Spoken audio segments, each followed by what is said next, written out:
Remember, Jesus trained and taught the disciples and the followers about the kingdom of God.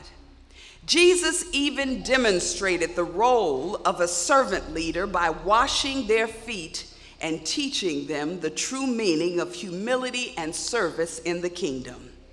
Jesus spoke into their spirits and prepared them for the days ahead when he would no longer be with them.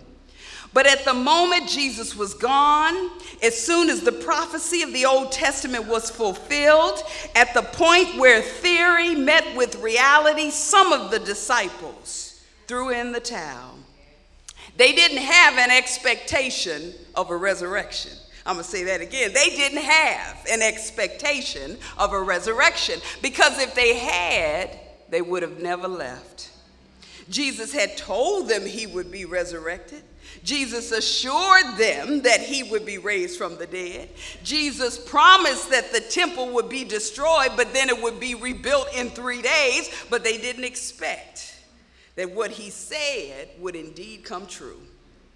It's one thing to know something, but it's quite another to believe it. We can know some things about Jesus, but do we really believe he is who he says he is in our life? These disciples aborted their mission prematurely. They gave up on fulfilling their assignments, and they almost missed the fulfillment of the promise that Jesus made. It's almost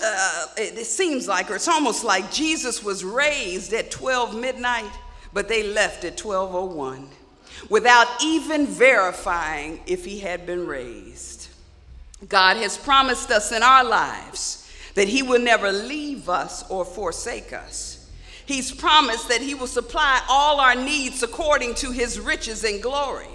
He's promised that no weapon formed against us shall be able to prosper. He's promised to prepare a table for us in the presence of our enemies, and to anoint our head with oil until our cup runneth over. God has promised life, love, happiness, peace, freedom, and joy. But many of us don't believe him. We don't have enough faith in him. And we leave whenever something goes wrong in our lives. Whenever God doesn't do what we think he should do, we abandon him and we head out to our own Emmaus.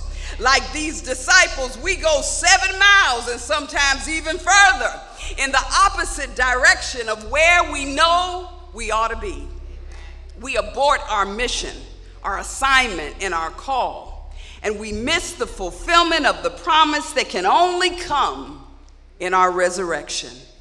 But not only do we abort our mission when we're so quick to give up on God, the second thing we do is we lose our ability to even recognize God.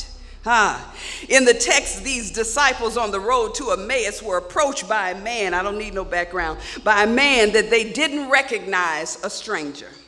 We now know that that man was Jesus, the one who was crucified, the one who they thought was dead and gone. But neither of these disciples recognized him. Now, to be sure, it appears from the text that God kept them from recognizing him. He was clearly not in the same form, nor did he look the same as they remembered. But because they were moving in the opposite direction of where they would have been had they kept their faith, these men did not recognize the master when he came to rescue them. These men were walking and probably commiserating about the tragedy that had just occurred. They were no doubt talking about what they thought would happen with Jesus. Let's face it, they were probably all a little upset that Jesus didn't come into Jerusalem back on Palm Sunday riding on a black stallion instead of riding on the back of a donkey, or wearing a coat of arms instead of wearing his plain clothes.